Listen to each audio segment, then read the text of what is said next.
नमस्कार मित्रों, आप सभी का स्वागत है हमारे आज के सेशन में। आशा करते हैं कि आप सभी स्वस्थ और सुरक्षित होंगे।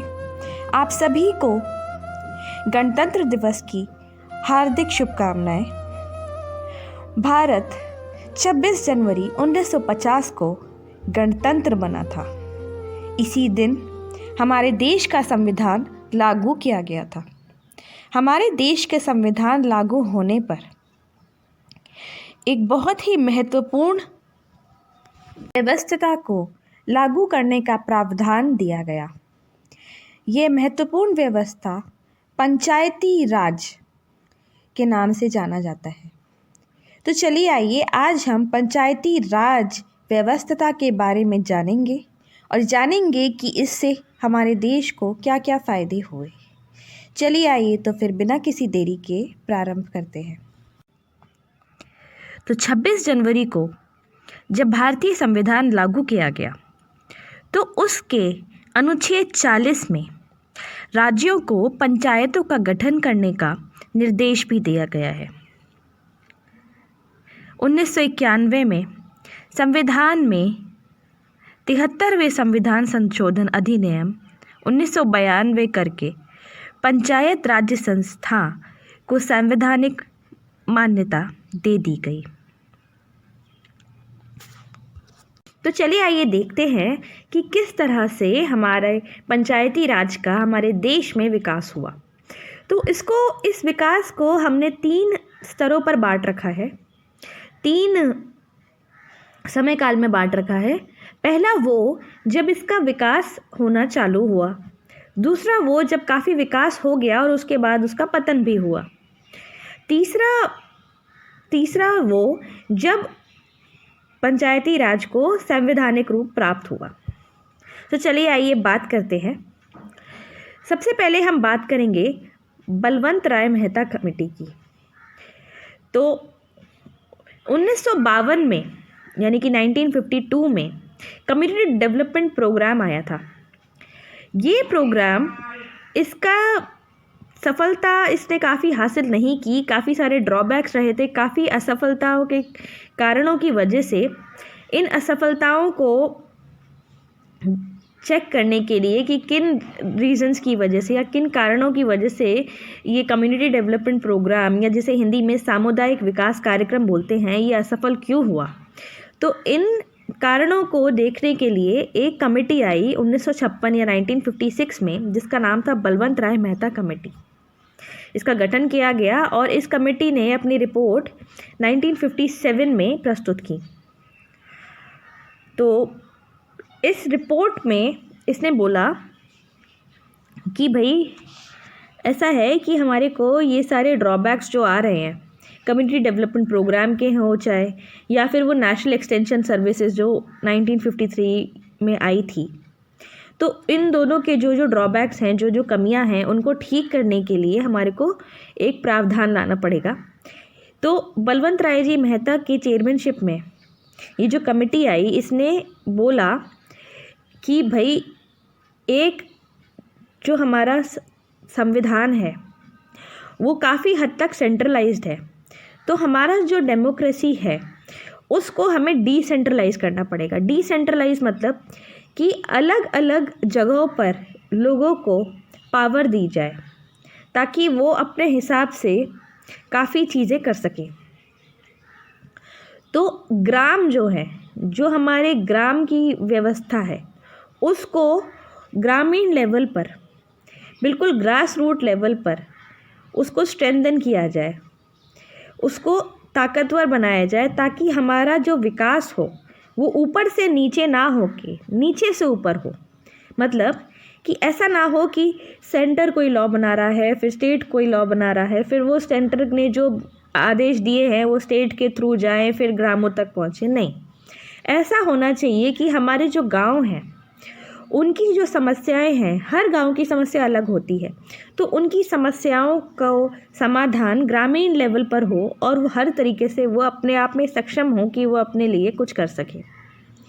तो इसके लिए डेमोक्रेटिक डिसेंट्रलाइजेशन मतलब कि अलग अलग जो गांव लेवल पे है उसको पावर दी जाए अलग तरीके से। अपनी जो पावर्स हैं वो सेंटर से डिसेंट्रलाइज करें और छोटी छोटी जगहों तक पहुँचे, ताकि उन सब जगहों का अपने स्तर पर विकास हो सके। तो उसके लिए आया था पंचायती राज।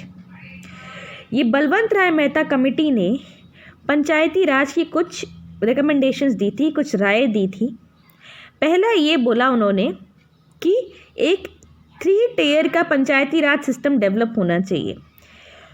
ग्रामीण लेवल पर ग्राम पंचायत हो, ब्लॉक लेवल पर पंचायत समिति हो और डिस्ट्रिक्ट लेवल पर ज़िला परिषद हो।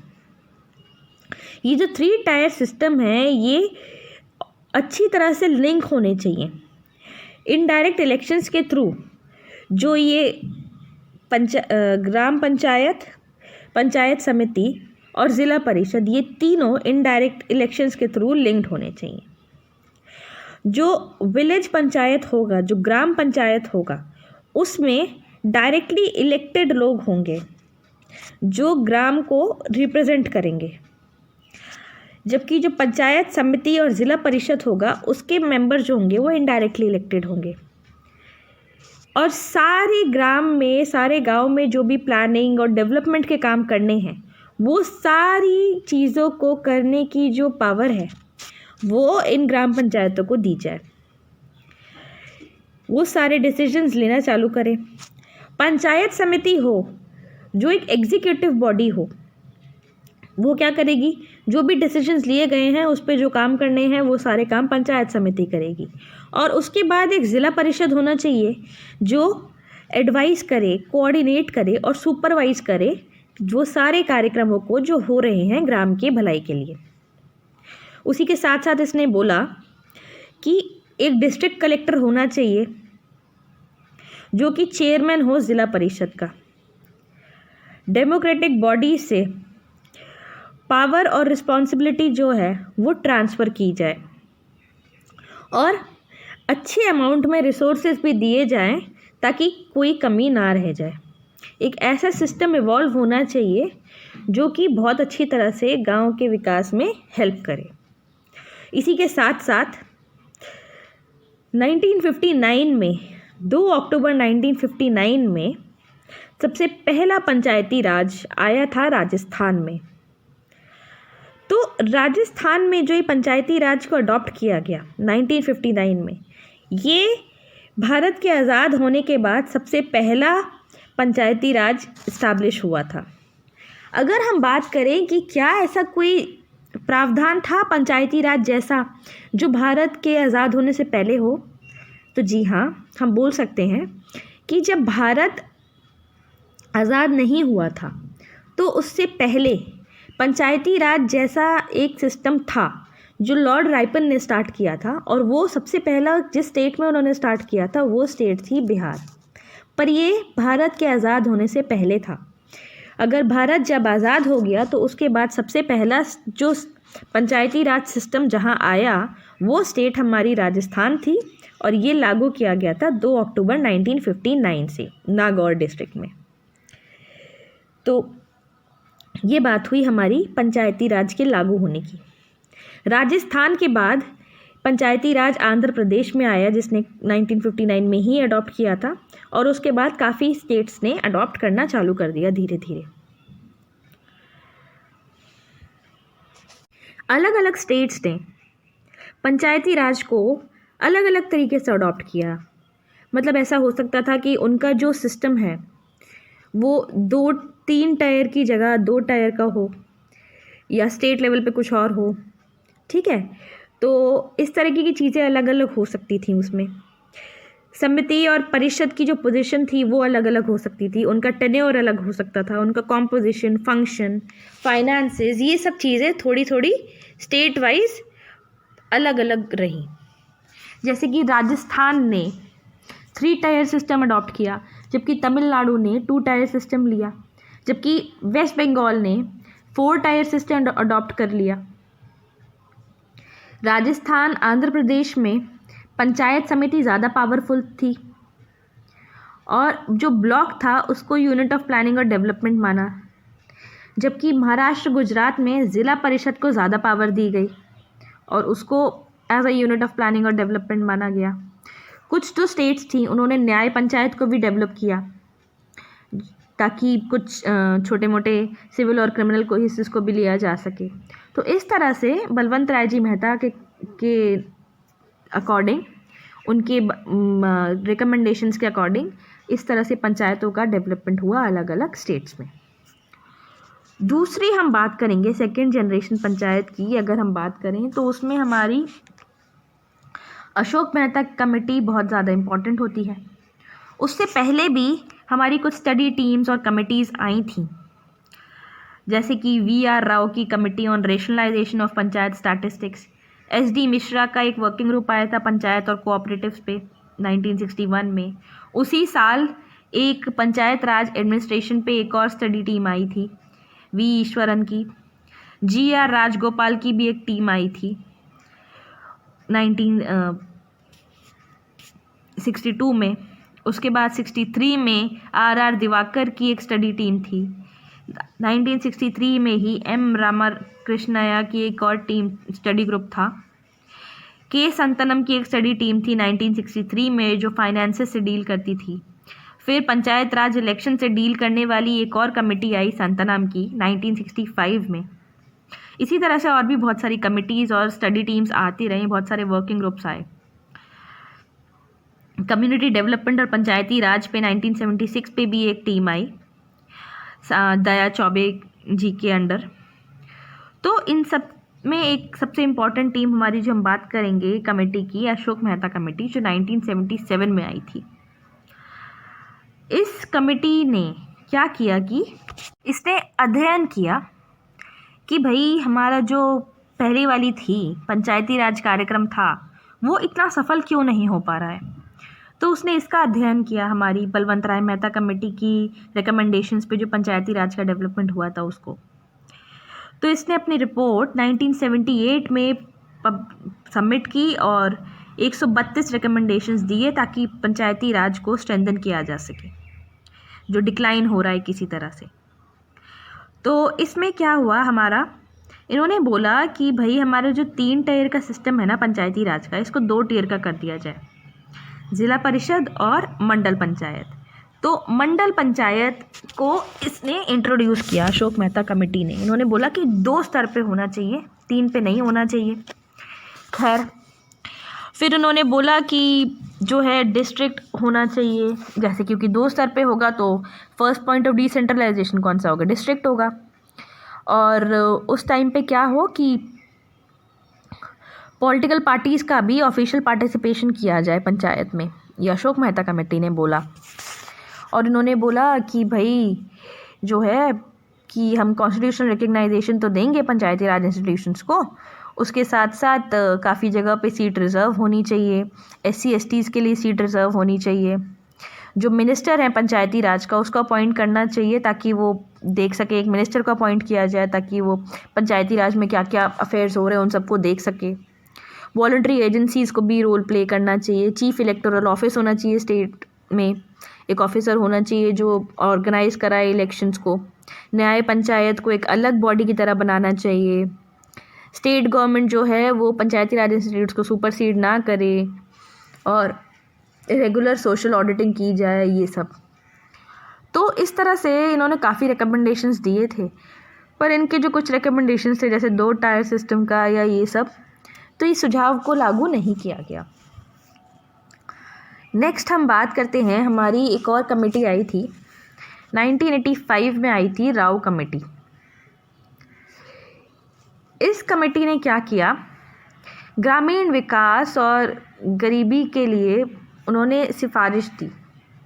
इन्होंने कहा कि जो अनुसूचित जनजाति और महिलाएं हैं इनके लिए आरक्षण किया जाए, इनकी सिफारिश की इन्होंने। 4 स्तरीय पंचायती राज की व्यवस्था बनाने का भी सुझाव दिया कि राज्य स्तर पर राज्य विकास परिषद हो, जिला स्तर पर जिला परिषद हो, मंडल स्तर पर मंडल पंचायत हो तथा ग्राम स्तर पर ग्राम पंचायत हो। इस समिति ने ग्राम पंचायत में नियमित चुनाव की भी सिफारिश की थी, पर इस समिति के सुझावों को भी लागू नहीं किया गया था। तो इस तरह से हमारे पास ये 2 समितियां आ चुकी हैं। उसके बाद हमारी एक और समिति आई थी सिंघवी समिति। सिंघवी समिति 1987 में आई थी, LM सिंघवी कमेटी। तो इसने क्या किया कि ये जो हमारी पंचायतें हैं इनको आर्थिक रूप से हमें और भी ज़्यादा आत्मनिर्भर बनाना चाहिए और उनका जितनी भी पंचायतें हैं उनका पुनर्गठन करना चाहिए। तो ये सिफारिश इन्होंने दी। कौन सी कमेटी थी ये? LM Singhvi committee. तो इसने बोला कि इसको और भी ज़्यादा स्ट्रेंथन करना चाहिए, हमें रेगुलरली हमारे को फ्री और फेयर इलेक्शंस कराने चाहिए, न्याय पंचायत को अच्छे से इस्टेब्लिश करना चाहिए और जो ग्राम है, हमारे जो गांव है, उनको फिर से हमें रीऑर्गेनाइज करना चाहिए ताकि ग्राम पंचायत को अच्छी तरह से हम लागू कर पाएँ और डायरेक्ट डेमोक्रेसी अच्छे से इस्टेब्लिश हो पाए। जो भी हमारे जुडिशल ट्रिब्यूनल्स हैं उनको हर स्टेट में बनाना चाहिए ताकि पंचायती राज को इलेक्शंस में प्रॉब्लम ना हो। अगर कोई डिस्प्यूट हो रहा है तो वो अच्छी तरह से रिजॉल्व हो पाए। तो इस तरह से उन्होंने कहा कि हमें दोबारा से इनका गठन करना चाहिए और इनको और ज़्यादा आत्मनिर्भर बनाना चाहिए। उसके बाद 1988 में एक कमेटी आई थी, PK थुंगन कमेटी। अभी थुंगन कमेटी ने क्या कहा? इसने कहा कि जो पंचायती राज्य की व्यवस्था है इसको और भी ज़्यादा शक्तिशाली बनाने के लिए उसे संवैधानिक दर्जा देना बहुत ज़रूरी है। तो इस समिति के सुझाव के आधार पर 1989 में संविधान संशोधन विधेयक प्रस्तुत किया गया था, परंतु राज्यसभा में बहुमत नहीं होने की वजह से इसे पारित करना मुश्किल हो गया था। ये पारित नहीं हो पाया था। खैर, उसके बाद एक कमेटी आई, गडगिल कमेटी, जिसने भी यही सेम बात कही कि हमारे को सबसे ज़रूरी यही है कि हमारे पंचायती राज को हम किस तरह से और ज़्यादा इफ़ेक्टिव बना सकते हैं। तो उसके लिए हमें सबसे पहले पंचायती राज को एक कॉन्स्टिट्यूशनल स्टेटस, एक संवैधानिक स्टेटस देना बहुत ही ज़रूरी है। बाकी उन्होंने भी यही बात की कि 3 टियर पंचायती राज सिस्टम होना चाहिए जो 5 साल का टर्म हो, जिसमें डायरेक्टली इलेक्टेड मेंबर्स हों, रिजर्वेशन हो शेड्यूल कास्ट, शेड्यूल ट्राइब्स और विमेन के लिए। और ये जो बॉडीज़ हैं पंचायती राज, ये रिस्पॉन्सिबल हो प्रिपेयर करने के लिए और इम्प्लीमेंट करने के लिए जो भी सोशो इकोनॉमिक डेवलपमेंट प्लान्स हम ले रहे हैं। तो ये बहुत इम्पॉर्टेंट था कि जो हमारे पंचायती राज हैं उनको हम एम्पावर करें कि वो टैक्सेस ले सकें, कलेक्ट कर सकें, लगा सकें और फाइनेंसेस को एलोकेट करने के लिए स्टेट फाइनेंस कमीशन हो, एक स्टेट इलेक्शन कमीशन हो जो कि इलेक्शंस कंडक्ट कराए। तो ये सारी रिकमेंडेशंस गडगिल कमेटी ने दी थी और फिर उसके बाद ये बहुत ज़रूरी हो गया कि हमें इन सब चीज़ों पे ध्यान दिया जाए। तो उसी के बाद 64th कॉन्स्टिट्यूशनल अमेंडमेंट बिल जो लोकसभा में आया 1989 में, उसको पास किया गया और उसने बोला कि भाई हम जो हैं पंचायती राज को कॉन्स्टिट्यूशनलाइज कराएंगे और उसको ज़्यादा पावरफुल बनाएंगे। खैर, ये जो लोकसभा का बिल जो 1989 में पास हुआ था, ये राज्यसभा में अप्रूव तो खैर नहीं हो पाया क्योंकि इसको काफ़ी अपोजिशन मिला, क्योंकि उस समय पे ये वाली बात थी कि भाई हमें सेंट्रलाइजेशन करना है, हमें फेडरल सिस्टम को काफ़ी स्ट्रेंथन करना है, हम एकदम डिसेंट्रलाइजेशन ऐसे नहीं कर सकते। तो उसके बाद क्या हुआ कि ये बिल तो खैर पास नहीं हो पाया। उसके बाद आई राजीव गांधी की गवर्नमेंट के बाद ही VP सिंह की गवर्नमेंट आई। इसने ऑफिस लिया 1989 में, prime ministership of VP Singh के अंडर ये अनाउंस किया गया कि भाई पंचायती राज को हम क्या करेंगे, कॉन्स्टिट्यूशनलाइज करेंगे। तो उन्होंने जून 1990 में 2 दिन की कॉन्फ्रेंस भी रखी भाई, सब चीफ मिनिस्टर्स के साथ। VP सिंह साहब ने कॉन्फ्रेंस की कि भाई हमारे को स्ट्रेंथन करना है पंचायती राज को और इसको कॉन्स्टिट्यूशनलाइज करना बहुत ज़रूरी है। तो फिर एक नया बिल दोबारा से इंट्रोड्यूस किया गया 1990 में लोकसभा में। पर फिर क्या हुआ कि ये गवर्नमेंट का कोलैप्स हो गया, तो उसकी वजह से जो बिल है वो भी कोलैप्स हो गया। उसके बाद आई PV नरसिम्हा राव की गवर्नमेंट, कांग्रेस गवर्नमेंट थी वो, PV नरसिम्हा राव के अंडर आई। उसने बोला कि जो भी प्रपोजल्स आए हैं अब तक, कि जो भी चीज़ों की वजह से ये हमारा बिल पास नहीं हो पा रहा है, उन सब चीज़ों को हम चेंज करेंगे। जितने भी कंट्रोवर्शियल एस्पेक्ट्स हैं उन सबको हम डिलीट करेंगे और दोबारा से हम नए सिरे से कॉन्स्टिट्यूशनल अमेंडमेंट बिल लोकसभा में पास किया जाएगा। तो इस तरह से 1991 में, सितंबर 1991 में लोकसभा में बिल पास हुआ, जो फाइनली जो 73rd कॉन्स्टिट्यूशनल अमेंडमेंट एक्ट बना 1992 में, और हमारा 24 अप्रैल 1993 से जो है ये लागू हो गया और हमारे जो पंचायती राज हैं उनको एक संवैधानिक स्टेटस मिल गया। तो इसी तरह से हर साल 24 अप्रैल को पंचायती राज दिन मनाया जाता है हमारे देश में। तो उसी के साथ हम बात करते हैं 73rd अमेंडमेंट एक्ट ऑफ 1992 या 1992 की, जिसने पार्ट 9 में पंचायत को इंट्रोड्यूस किया। आर्टिकल 243 से आर्टिकल 243O तक संवैधानिक स्टेटस दिया। उसने बोला कि हमारा जो ये पंचायती राज है ये जस्टिसेबल पार्ट है कॉन्स्टिट्यूशन का, और उसके लिए उन्होंने 2 प्रोविजंस दिए, एक कंपलसरी और दूसरा वॉलंटरी प्रोविजंस। तो इसी के साथ पार्ट 9 में पंचायत को डाला गया। उसके लिए आर्टिकल 243 से 243O तक डाले गए, और उसी के साथ साथ एक 11 शेड्यूल आया जिसमें 29 फंक्शनल आइटम्स थे जो कि पंचायत के परव्यू में आएंगे। उसमें हमारे क्या क्या थे? Agriculture extension, land improvement, implementation और लैंड रिफॉर्म्स जो भी हों, लैंड को कंसोलिडेट करने से रिलेटेड, सॉइल कंजर्वेशन से related, micro irrigation, water management, watershed development, animal husbandry, dairying, poultry, fisheries, social forestry, farm forestry, minor forest produce, जो industries थी जैसे कि स्मॉल स्केल इंडस्ट्रीज़ या food processing industries, khadi village और cottage industries, rural housing, drinking water, fuel, fodder, roads, bridges, waterways या जो भी communication के और भी ज़्यादा मीन्स हैं, या रूरल इलेक्ट्रिफिकेशन कैसे करना है, हमारे को इलेक्ट्रिसिटी कैसे डिस्ट्रीब्यूट करनी है, नॉन कन्वेंशनल एनर्जी सोर्सेज क्या हैं, पॉवर्टी एलिवेशन प्रोग्राम क्या होंगे, एजुकेशन क्या करना है प्राइमरी लेवल पर, सेकेंडरी लेवल पर, टेक्निकल ट्रेनिंग या वोकेशनल एजुकेशन कैसे प्रोवाइड करनी है, अडल्ट और नॉन फॉर्मल एजुकेशन प्रोवाइड करने का प्रावधान भी है, libraries, cultural activities, markets, fairs, हार्ट्स, ये सब कैसे कैसे क्या क्या है, हेल्थ और sanitation, hospitals, primary health centres, dispensaries, family welfare, women and child development, social welfare, welfare of handicap, mentally retarded, weaker section के वेलफेयर, पब्लिक डिस्ट्रीब्यूशन सिस्टम्स या कम्युनिटी के जो एसेट्स हैं उनको कैसे मेंटेन करना है। तो उन सब से रिलेटेड जो भी प्रावधान है 11 शेड्यूल में पंचायत के परव्यू में डाले गए। उसी के साथ साथ हमारे 2 टाइप के प्रोविजंस भी थे, कंपलसरी और वॉलंटरी प्रोविजंस। कंपलसरी प्रोविजंस हमारे वो थे जो मैंडेटरी थे, जो कंपलसरी थे, जो ऑब्लिगेटरी थे, जिनको करना ही करना है, कि मतलब इस एक्ट के थ्रू स्टेट लॉज में होना ही होना है इन प्रोविजंस को, ठीक है। तो ये वो प्रोविजंस थे कंपलसरी। और दूसरे टाइप के प्रोविजंस जो थे वॉलंटरी प्रोविजंस, वो थे कि स्टेट अगर अपनी डिस्क्रिप्शन पे चाहती है कि हमें ये प्रोविजंस होने चाहिए तो वो डाल देगी। तो ज़रूरी नहीं था कि उनको बिल्कुल मैंडेटरी नहीं है कि वो प्रोविजंस होने चाहिए या नहीं होने चाहिए। तो कंपलसरी प्रोविजंस तो कंपलसरी है और वॉलंटरी में स्टेट अपनी मर्ज़ी से डाल सकती है। तो कंपलसरी प्रोविजंस में हमारे आता है कि ग्राम पंचायत होना चाहिए।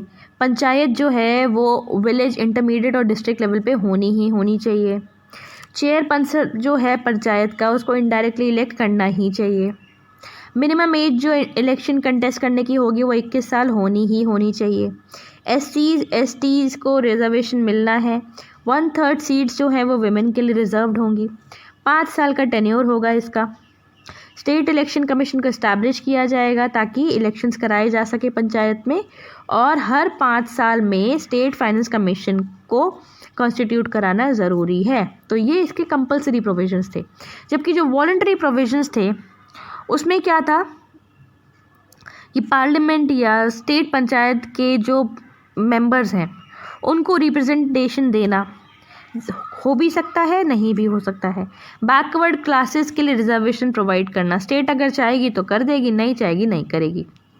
पंचायत को अथॉरिटी और पावर देना, पावर और रिस्पॉन्सिबिलिटी को डिवॉल्व करना पंचायत पे, और प्लान बनाना इकोनॉमिक डेवलपमेंट और सोशल जस्टिस के लिए, चाहेगी स्टेट तो कर लेगी। फाइनेंशियल पावर्स देना पंचायत को। तो ये वाली जो फंक्शंस प्रोविजंस थे ये वॉलंटरी थे, और इससे पहले जो हमने बात की वो थे कंपलसरी प्रोविजंस। नेक्स्ट हम बात करते हैं इसके सेलिएंट फीचर्स के बारे में। सबसे पहले हम देखेंगे कि ग्राम सभा, आर्टिकल 243A में दिया गया है कि ये ग्राम सभा होनी चाहिए। ग्राम सभा क्या करेगी? वो पंचायती राज सिस्टम जो है उसका फाउंडेशन ग्राम सभा होगी। ये एक ऐसी बॉडी है जिसमें वो लोग रजिस्टर्ड हैं, वो सारे लोग हैं जो कि रजिस्टर्ड हैं इलेक्टोरल रोल्स में, वो सारे लोग उस एरिया के ग्राम सभा के मेंबर्स होंगे। तो एक विलेज असेंबली होगी जिसमें सारे रजिस्टर्ड वोटर्स हैं उस एरिया के, तो वो सारे पंचायत के मेंबर्स होंगे, ग्राम सभा के होंगे। तो विलेज लेवल पर जिस जिस तरीके के काम करने की ज़रूरत है, जो जो फंक्शंस परफॉर्म करने हैं, जो जो पावर्स की ज़रूरत है, तो वो सब जो है ग्राम सभा परफॉर्म करेगी। दूसरा था आर्टिकल 243B, वो बोलता है कि 3 टियर सिस्टम होना चाहिए। 3 टायर सिस्टम होगा पंचायत में, जैसे कि हमारा पंचायत एट विलेज, इंटरमीडिएट और डिस्ट्रिक्ट लेवल पे होगा। उससे क्या होगा कि पंचायती राज सिस्टम में all over the country uniformity आएगी। पर उसके लिए एक चीज़ थी, एक कंडीशन था कि हमारे को ये सिस्टम डेवलप करने के लिए पंचायत को अगर इंटरमीडिएट लेवल पर हमें डेवलप करना है तो उसके लिए स्टेट की जो पॉपुलेशन होनी चाहिए वो 20 लाख से ज़्यादा नहीं होनी चाहिए। ठीक है, तो उसमें हम डेवलप कर सकते हैं इंटरमीडिएट लेवल पर पंचायत को। तीसरा प्रोविज़न जो हम बात करें वो था कि इलेक्शन हो मेंबर्स का और चेयरपर्सन्स का। तो जो हमारे पंचायत के मेंबर्स हैं विलेज, इंटरमीडिएट और डिस्ट्रिक्ट लेवल पर, उन सबको डायरेक्टली इलेक्ट करा जाएगा लोगों के थ्रू। जो चेयरपर्सन होंगे पंचायत के इंटरमीडिएट और डिस्ट्रिक्ट लेवल पर, उनको इनडायरेक्टली इलेक्ट किया जाएगा फ्रॉम अमंग द मेंबर्स, जो इलेक्टेड मेंबर्स हैं उनमें से। जो चेयरपर्सन है पंचायत का विलेज लेवल पर, उसको इस तरह से इलेक्ट किया जाएगा जिस तरह से स्टेट लेजिस्लेचर चाहता है। नेक्स्ट हम बात करेंगे रिजर्वेशन ऑफ सीट्स की। 243D, आर्टिकल 243D, तो वो बोलता है कि पंचायत में रिजर्वेशन होना चाहिए शेड्यूल कास्ट का, शेड्यूल ट्राइब्स का। कैसे होगा वो reservation? In proportion of their population होगा, कि भाई पंचायत एरिया में कितनी पॉपुलेशन है उसके हिसाब से रिजर्वेशन होगा शेड्यूल कास्ट और शेड्यूल ट्राइब्स का। ये कौन बोलता है? Article 243D। और जो विमेन है उनके लिए 1/3 total number of seats reserve की जाएंगी, जो विमेन शेड्यूल कास्ट की हैं उनके लिए और शेड्यूल ट्राइब्स की हैं उनके लिए।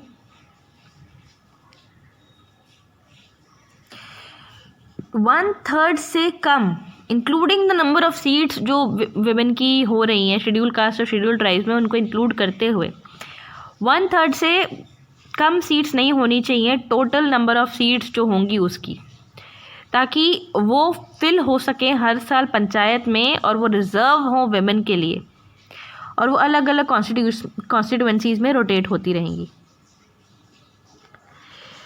चेयरपर्सन का जो ऑफिस है वो शेड्यूल कास्ट और शेड्यूल ट्राइब्स के लिए रिजर्व होना चाहिए, और वुमेन के लिए भी जैसे जैसे स्टेट लेजिस्लेचर बोले उस तरह से। तो ये हमारा था आर्टिकल 243D में। 243E जो है वो बोलता है कि पंचायत जो है वो 5 साल के लिए होनी चाहिए। तो ये कौन बोलता है? Article 243E। पर अगर ऐसा हो रहा है कि पंचायत अपने टाइम से पहले, अपने एक्सपायरी टाइम से पहले डिसॉल्व हो रही है, तो जो नई पंचायत आएगी तो उसका रिमेनिंग पीरियड अगर 6 महीने से कम है तो वो क्या होगा, तो वो उतने टाइम के लिए नई पंचायत रहेगी और फिर उसके बाद वो डिसॉल्व हो जाएगी। केवल जितना रिमेनिंग पीरियड है उसको वो सर्व करेगी पंचायत, तो और उसके बाद फिर वो डिसॉल्व हो जाएगी। नेक्स्ट हमारा प्रोविज़न है डिसक्वालिफिकेशन का। ये प्रोविज़न आया था आर्टिकल 243F के अंडर। तो ये बोलता है कि कोई भी पर्सन डिसक्वालीफाई हो सकता है as a member of panchayat के होने के लिए, वो डिसक्वालीफाई हो सकता है कि भाई ये मेंबर नहीं बन सकता। तो उसके भी हमारे 2 कंडीशंस हैं। पहली कंडीशन ये है कि अगर ऐसा कोई लॉ बनाया गया हो कि जिसमें ये डिसक्वालीफाई हो सकता है। दूसरा कंडीशन ये है कि स्टेट लेजिस्लेचर ने कोई लॉ बनाया है और उसके अंडर वो डिसक्वालीफाई हो रहा है। तो पर ऐसा नहीं होगा कि कोई बंदा 25 साल से कम है पर उसने 21 साल से ज़्यादा है तो उसे डिसक्वालीफाई कर देंगे। फर्दर ऐसा भी नहीं होगा कि जो भी क्वेश्चंस होंगे डिसक्वालिफिकेशन से रिलेटेड वो सारे ऐसी किसी अथॉरिटी को जाएंगे जिसको स्टेट लेजिस्लेचर डिफाइन करेगी।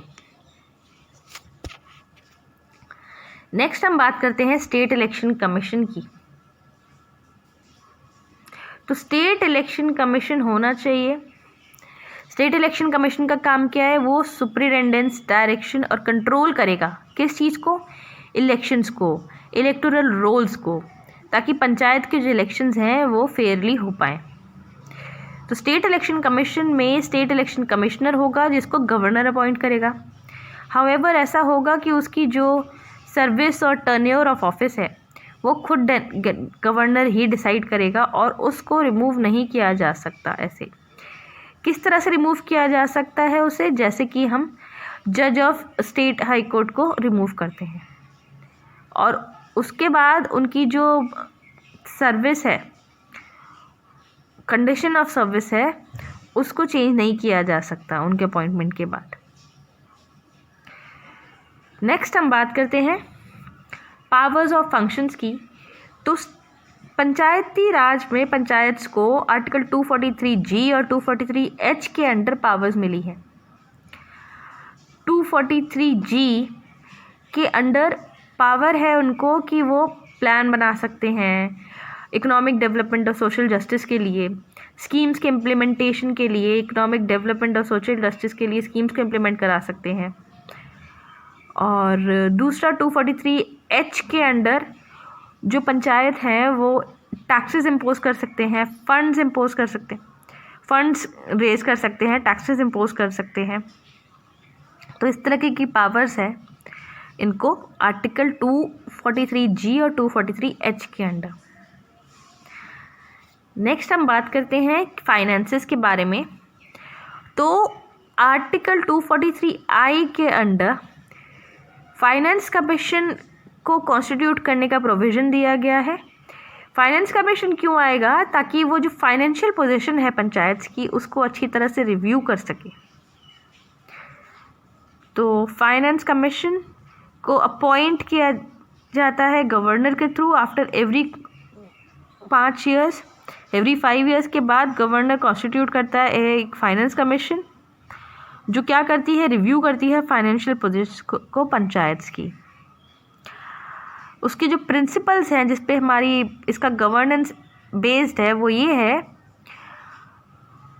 पंचायत के जो नेट प्रोसीड्स होंगे टैक्सेस से या ड्यूटीज़ या टोल्स या फीस के थ्रू जो भी आ रहे हैं, तो इनको डिस्ट्रीब्यूट कर दिया जाएगा स्टेट और पंचायत के बीच में।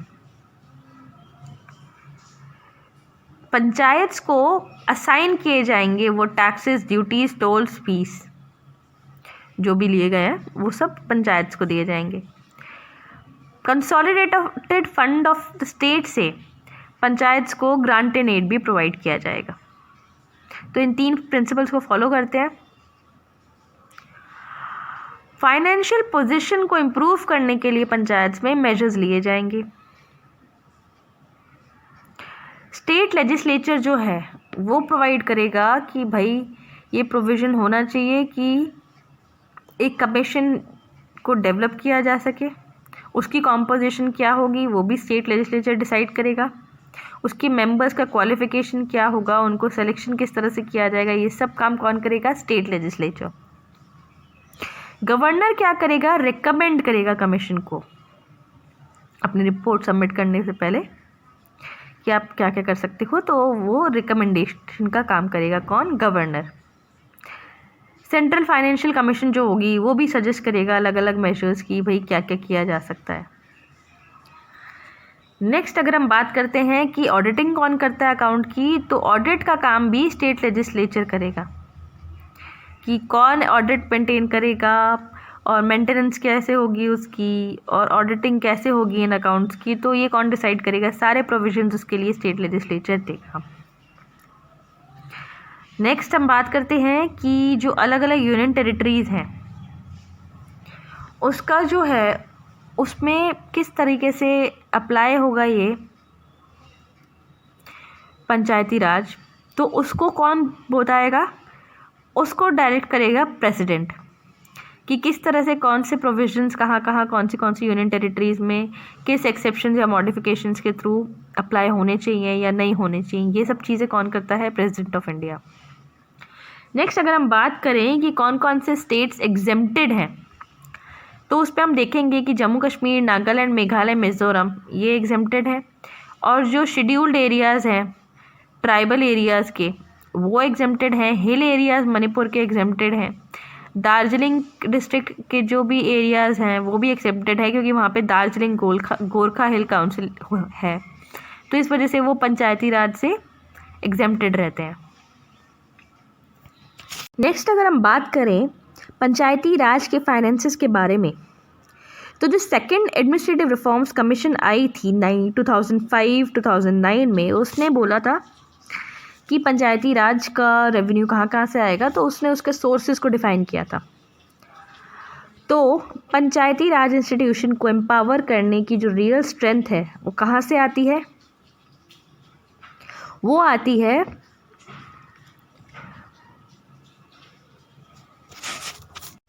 नेक्स्ट हम बात करते हैं कि किस तरह से फाइनेंसेस आते हैं पंचायती राज में।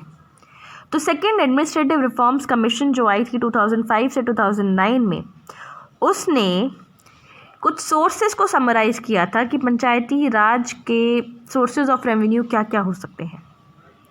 तो जो मेजर पार्ट है पंचायत के फंड का वो हमारे को 3 जगह से आता है, 4-5 जगह से आता है। तो पहली बात हम करेंगे कहाँ से आता है? Union government. तो यूनियन गवर्नमेंट ग्रांट्स देती है किसकी रिकमेंडेशन पे? On the recommendation of central finance commission. और ये कौन से आर्टिकल्स के अकॉर्डिंग है? ये है आर्टिकल 280 में मेंशन्ड कि सेंट्रल फाइनेंस कमीशन की रिकमेंडेशन पे ग्रांट्स दिए जाएंगे पंचायत को फ्रॉम द यूनियन गवर्नमेंट। दूसरा है आर्टिकल 243I के अकॉर्डिंग, वो क्या बोलता है? वो बोलता है स्टेट फाइनेंस कमीशन से स्टेट गवर्नमेंट फंड्स देगी पंचायत को। तो कौन दे रहा है? कौन से आर्टिकल के थ्रू? 243I के थ्रू स्टेट फाइनेंस कमीशन से पंचायती राज को फाइनेंसेस मिल रहे हैं। नेक्स्ट, लोन्स मिल सकते हैं या ग्रांट एंड एड मिल सकता है स्टेट गवर्नमेंट से, या अगर पंचायती राज में कोई प्रोग्राम है जो किसी वेलफेयर स्कीम है या कोई ऐसा प्रोग्राम है तो उसके लिए सेंट्रली स्पॉन्सर्ड स्कीम हो सकती है, वो तो उसे सेंट्रल से स्पॉन्सरशिप मिलेगी, या कोई एडिशनल सेंट्रल असिस्टेंस मिल सकती है तो उसके थ्रू फंड्स आ जाते हैं। नेक्स्ट ये हो सकता है कि इंटरनल रिसोर्स जनरेशन कर सकता है, वो किसके थ्रू करेगा? टैक्स या नॉन टैक्स के थ्रू। तो इस तरह से क्या होता है कि पंचायत को ग्रांट्स मिल जाता है किसी किसी तरह से। तो उससे हम क्या कंक्लूजन निकाल सकते हैं? तो हम ये निकाल सकते हैं कि जो इंटरनल रिसोर्सेज के थ्रू जैसे कि टैक्सेस या नॉन टैक्सेस, ये इतना ज़्यादा वो लेवी नहीं कर पाते पंचायत, तो हम ये कह सकते हैं कि जो इंटरनल रिसोर्स जनरेशन है पंचायत्स का वो इतना स्ट्रॉन्ग नहीं है।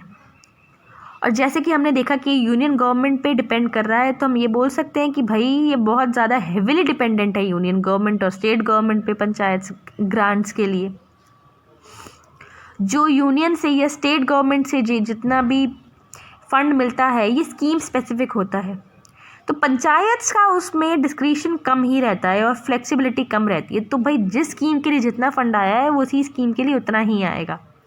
तो अब उसमें पंचायत उसमें कर पा रहे हैं या नहीं कर पा रहे हैं, तो उसमें उनकी फ्लेक्सिबिलिटी थोड़ी सी कम रहती है। तो क्योंकि स्टेट गवर्नमेंट जो है हमारी, उनका जो फिस्कल पोजीशन है वो खुद टाइट रहती है, तो इसलिए वो क्या करते हैं, ज़्यादा फंड्स नहीं देते हैं पंचायत्स को। और दूसरी चीज़ें जैसे कि हमारी कुछ और स्कीम्स हैं जो, या कुछ ऐसे मैटर्स हैं जो 11th शेड्यूल में आ रहे हैं, जैसे कि प्राइमरी हेल्थ हो गया, प्राइमरी एजुकेशन हो गया, या health care services, water, sanitation, या छोटे मोटे इरिगेशन वर्क्स। तो इसमें क्या होता है, उनमें जो है स्टेट गवर्नमेंट डायरेक्टली रिस्पॉन्सिबल होती है, तो वो पंचायत के थ्रू नहीं जाती। तो इन सब चीज़ों में डायरेक्टली वो एक्सपेंडिचर करती है, तो पंचायत के थ्रू नहीं जाती, तो पंचायत में फंड्स नहीं आ पाता। तो हम बोल सकते हैं कि एक ऐसी सिचुएशन है कि हमारे जो पंचायत हैं उनके पास रिस्पॉन्सिबिलिटी तो है, पर उनके पास रिसोर्सेज बहुत ही कम है कि वो रिस्पॉन्सिबिलिटीज़ को किस तरह से फुलफ़िल कर पाए। तो इसी वजह से काफ़ी ड्रॉबैक्स और काफ़ी ज़्यादा प्रॉब्लम्स होती हैं कि वो अपने आप को अच्छी तरह से पंचायत परफॉर्म नहीं कर पाते। तो उनके क्या क्या रीज़न्स हैं वो हम डिस्कस कर लेते हैं। अब पहला रीज़न तो हमने अभी भी देखा कि हमारे रिसोर्सेज जो हैं वो फुलफ़िल नहीं हो पा रहे हैं, अपने 3 चीज़ें ही नहीं कर पा रहे, वो फंक्शंस, फंड्स और फंक्शनरीज़ के लिए स्टेट्स के पास एडिक्वेट स्टेप्स ही नहीं है, एडिक्वेट रिसोर्सेज ही नहीं है, तो वो पूरी तरह से डेवोल्यूशन नहीं हो पा रहा है जितना होना चाहिए उतना, तो एडिक्वेट डेवोल्यूशन नहीं है। दूसरा क्या है कि जो हमारे स्टेट्स हैं वो ग्राम पंचायत को उतना ज़्यादा इम्पोर्टेंस नहीं देती, वो उसको एक सबऑर्डिनेट ही रहने देती है। तो जो ग्राम पंचायत के जो सरपंच हैं उनको बहुत ज़्यादा खर्च करना पड़ता है किसी भी चीज़ के अप्रूवल के लिए, उसमें इंटरफेरेंस भी बहुत ज़्यादा है ब्लॉक लेवल पे और बहुत अलग अलग डिस्ट्रिक्ट लेवल पे। तो हम ये बोल सकते हैं कि ब्यूरोक्रेसी बहुत ज़्यादा है, जिसकी वजह से कंट्रोल डायरेक्टली पंचायत के पास नहीं आ पाता। तीसरी अगर हम बात करें, तीसरा इम्प्लीकेशन ये है, जो सूटेबल एक्टिविटीज़ होती हैं उनमें जो है फंड्स बहुत ही मुश्किल से आ पाता है। तो जिस चीज़ के लिए फ़ंड चाहिए उसको अप्रोप्रिएटली फ़ंड नहीं मिल पाता डिस्ट्रिक्ट से। तो हम ये बोल सकते हैं कि जो फंड्स हैं वो बहुत ही टाइड अप हैं, मुश्किल से फंड्स मिलते हैं। नेक्स्ट हमने बात करी ही थी कि गवर्नमेंट की फंडिंग के ऊपर पंचायत बहुत ज़्यादा डिपेंड करते हैं, फिस्कल पावर को यूज़ नहीं कर पाते वो अपनी, जैसे कि वो टैक्सेस नहीं लगा पाते प्रॉपर्टी पे या बिजनेस पे या मार्केट में। तो ये सारी चीज़ें जो हैं कि जिस तरीके से जो हमारा इनडायरेक्टली जो हमारा पंचायत है वो अपने फंड्स इकट्ठे कर सकता है, तो वो सब हो नहीं पाता, वो सब थोड़ा मुश्किल हो जाता है। तो इसीलिए क्या होता है कि फिस्कल पावर को स्ट्रेंथन नहीं कर पाते हैं, तो पंचायत थोड़ा अच्छे से परफॉर्म नहीं कर पाते। नेक्स्ट अगर हम देखें कि ग्राम सभा का स्टेटस क्या है, तो वैसे तो ग्राम सभा बहुत पावरफुल होना चाहिए था, बहुत ट्रांसपेरेंट होना चाहिए था, अकाउंटेबल होना चाहिए था, मार्जिनलाइज सेक्शंस को इन्वॉल्व करना चाहिए था उसे, बट ऐसा हो नहीं पाता। इस तरीके की चीज़ें काफ़ी नहीं हो पाती क्योंकि काफ़ी स्टेट्स ने उसको इस तरह से लिया ही नहीं है। कुछ स्टेट्स में हमारा मतलब ग्राम पंचायत इतना स्ट्रॉन्ग नहीं है, दूसरी चीज़ें ज़्यादा स्ट्रॉन्ग हैं, तो इस तरह से हो जाता है, तो काफ़ी प्रॉब्लम्स हो जाती हैं। पैरेलल बॉडीज़ जो हैं वो फॉर्म हो जाती हैं।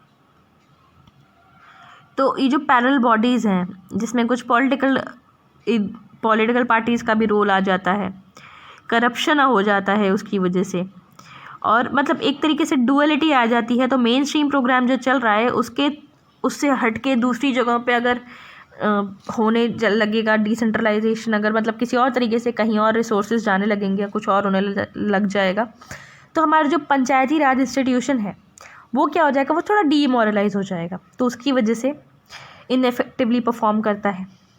उसके बाद अगर हम देखें तो हम देखेंगे कि हमारा जो इंफ्रास्ट्रक्चर है वो भी इतना अच्छा नहीं है पंचायत का। तो अगर हम देखें तो 25% जो पंचायत हैं, ग्राम पंचायत जो हैं, उनके पास बेसिक ऑफिस की बिल्डिंग ही नहीं है। प्लानिंग, मॉनिटरिंग ये सब तो बाद में होगा, मेन ऑफिशियल बिल्डिंग ही नहीं है, फुल टाइम सेक्रेटरी नहीं है, जो मेंबर्स रिप्रेजेंटेटिव्स हैं पंचायती राज इंस्टीट्यूशंस के वो ज़्यादा लिटरेट भी नहीं है, उन्हें अपनी roles, responsibilities, programs, procedure, systems, इन सब चीज़ों के बारे में ही पता नहीं है। और काफ़ी सारे कनेक्टेड ही नहीं है, मतलब पंचायत, उनके पास कंप्यूटर सर्विसेज भी नहीं है। कंप्यूटर फैसिलिटीज़ ना होने से काफ़ी प्रॉब्लम्स हो जाती है। काफ़ी सारे विलेज पंचायत तो ऐसे हैं जिनके पास है ही नहीं कंप्यूटर फैसिलिटीज़ बिल्कुल भी। तो इन सब चीज़ों की वजह से काफ़ी ड्रॉबैक्स होते हैं, जिसकी वजह से परफॉर्मेंस काफ़ी हद तक इफ़ेक्ट होती है। पर उसके बावजूद भी पंचायत ने कुछ अच्छी तरह से परफॉर्म किया है कुछ स्कीम्स को इम्प्लीमेंट करने में। तो हम देखते हैं कि वो स्कीम्स कौन कौन सी हैं। पहली स्कीम थी हमारी MG नरेगा और दूसरी स्कीम थी हमारी जल जीवन मिशन। तो Mahatma Gandhi NREGA, national rural employment guarantee act, ये जो आई थी 2006 में, तब से इसने बहुत ज़्यादा रूरल एम्प्लॉयमेंट प्रोवाइड किया है, जनरेट किया है। तो ये क्या करता है, ये 100 डेज़ का देता है एम्प्लॉयमेंट, गारंटीड एम्प्लॉयमेंट हर रूरल हाउस होल्ड को। तो इससे क्या होता है कि इस स्कीम को हमने जब पंचायती राज के साथ इनकॉर्पोरेट किया, तो जब ये पंचायत पे पहुंची, तो पंचायत क्योंकि अच्छे से डिसेंट्रलाइज करते हैं, तो डिसेंट्रलाइजेशन की वजह से इस स्कीम को प्लान करना, इम्प्लीमेंट करना काफ़ी आसान हो गया। अब जैसे जैसे कोविड-19 बढ़ा, बहुत सारी प्रॉब्लम्स आई, तो तब भी हम देख सकते हैं तो मनरेगा के अंडर तब भी बहुत ज़्यादा एनहांसमेंट देखा गया हमने। कम्युनिटी सैनिटेशन कॉम्प्लेक्सेस या स्वच्छ भारत मिशन के थ्रू या बहुत सारे एग्रीकल्चरल या लाइक्ड एक्टिविटीज़ के थ्रू क्या हुआ कि जो हमारे लोग थे, जो स्किल्ड अनस्किल्ड वेजेस जो ले रहे थे, तो उनको भी 230% डेज का काम मिला। तो हम देख सकते हैं कि इस तरह से ये हमारी जो स्कीम है ये काफ़ी अच्छी तरह से इम्प्लीमेंट हो पाई। और जो ग्राम सभा थी उन्होंने काफ़ी हद तक काम लिया और पंचायती राज इंस्टीट्यूशन के थ्रू काफ़ी काम बना। तो उसने क्या किया, प्लान किया, इम्प्लीमेंट किया, मॉनिटर किया, तो ये सारी चीज़ें कि भाई लोगों को काम मिले मनरेगा के थ्रू, तो ये सारा काम ग्राम सभा ने उठा लिया। उससे क्या हुआ कि काफ़ी सारा फंड एलोकेट हुआ, अराउंड 61,500 करोड़ का फंड एलोकेट हो पाया, जिसने आत्मनिर्भर भारत अभियान के तहत कोविड-19 से डील करते टाइम काफ़ी एलोकेशन किया, लाइक जैसे 40,000 रुपये MG नरेगा को एलोकेट किए। तो उससे क्या हुआ कि हमारी ये स्कीम्स जो हैं ग्राउंड लेवल पर अच्छे से इम्प्लीमेंट हो पाई। नेक्स्ट अगर हम बात करें हमारा कि जल जीवन मिशन में क्या रोल रहा, तो हम देखेंगे कि ग्राम पंचायत ने या पंचायती राज इंस्टीट्यूशन जो है उसने जल जीवन मिशन को इम्प्लीमेंट करने में काफ़ी इम्पोर्टेंट रोल प्ले किया। जैसे कि हम जानते हैं जल जीवन मिशन का काम क्या था कि टैप कनेक्शन प्रोवाइड किया जाए हर हाउस होल्ड को बाय द ईयर 2024। उसके लिए अब तक 8,050 करोड़ का करंट फिस्कल, इतना करोड़ का स्टेट्स को फिस्कल दिया जा चुका है, स्टेट्स को अवेलेबल कराया जा चुका है। और उसके बाद जल जीवन मिशन को अच्छी तरह लोकल लेवल पर या ग्राम पंचायत की लेवल पर उसको प्लान, इम्प्लीमेंट, मैनेज और ऑपरेट कराया गया, ताकि जो वाटर सप्लाई है विलेजेस में अच्छी तरह से जा सके। हर ग्राम पंचायत की sub committee village water and sanitation committee या पानी समिति इस तरीके की बनाई गई विलेज लेवल पर। तो उससे क्या हुआ कि ग्राम पंचायत की होने की वजह से हमारे जो बेनिफिशरीज़ हैं, कौन किस किस को चाहिए, कहाँ कहाँ कितना चाहिए, तो उसके हिसाब से एलोकेट हो पाया। नेक्स्ट हमारी एक और स्कीम है प्रधानमंत्री आवास योजना। उसमें उसके इम्प्लीमेंटेशन या उसमें किस किस को चाहिए, तो उसके जो बेनिफिशरीज़ हैं उनको आइडेंटिफाई करने में भी ग्राम पंचायत काफ़ी इम्पोर्टेंट रोल प्ले करता है। तो जो जो BPL फैमिलीज़ हैं उनको आइडेंटिफाई करना, या जिनके पास बिल्कुल घर ही नहीं है उनको आइडेंटिफाई करना, तो इन सब चीज़ों को करने में काफ़ी इम्पोर्टेंट रोल प्ले करता है कौन? ग्राम पंचायत। और ग्राम पंचायत किसकी वजह से स्ट्रेंथन हुआ है? पंचायती राज इंस्टीट्यूशन की वजह से। जैसे कि हमारी एक और स्कीम आ जाती है राष्ट्रीय ग्राम स्वराज अभियान। वो भी एक सेंट्रली स्पॉन्सर्ड स्कीम है जिसका एम था कि जो पंचायती राज इंस्टीट्यूशंस हैं वो सस्टेनेबल डेवलपमेंट गोल्स को गवर्न करें तो और डिलीवर करें, ताकि क्या हो कि एस्पायरेशनल डिस्ट्रिक्ट्स जो भी हैं उनको आइडेंटिफाई किया जा सके और उन सबको सस्टेनेबली ग्रो कराया जा सके। तो अब ये जो एस्पायरेशनल डिस्ट्रिक्ट्स कौन कौन सी हैं उसको सिलेक्ट करने का काम, उसको उठाने का काम हम कहाँ से लेंगे, वो सारी चीज़ें हमें पता चलेंगी पंचायती राज इंस्टीट्यूशन के थ्रू कि भाई ये डिस्ट्रिक्ट्स हैं, इनको किसी भी मिशन के अंडर, जैसे मिशन अंत्योदय या जो भी है उसके अंडर हमारे को सस्टेनेबल डेवलपमेंट गोल्स को इन डिस्ट्रिक्ट्स को फुलफ़िल कराने हैं इनके गोल्स। तो हम कहाँ से उठाएंगे? वो डिस्ट्रिक्ट्स हम लेंगे पंचायती राज इंस्टीट्यूशन की मदद से। तो पंचायत जो है इस तरह से काफ़ी इम्पॉर्टेंट रोल प्ले करते हैं, इवन दो उनके काफ़ी ड्रॉबैक्स भी हैं, काफ़ी प्रॉब्लम्स भी फेस करते हैं, फिर भी पंचायत काफ़ी इम्पॉर्टेंट रोल प्ले करता है डिसेंट्रलाइज कराने का, इन स्कीम्स को इम्प्लीमेंट कराने का। तो इसी के साथ हमने देखा कि पंचायती राज कितना इम्पॉर्टेंट रोल प्ले करते हैं, और इसी के साथ हमारा आज का सेशन समाप्त होता है। अगर आपको ये पसंद आया हो तो आप लाइक कर सकते हैं, अगर आप हमारे साथ जुड़े रहना चाहते हैं तो आप सब्सक्राइब भी कर सकते हैं। धन्यवाद।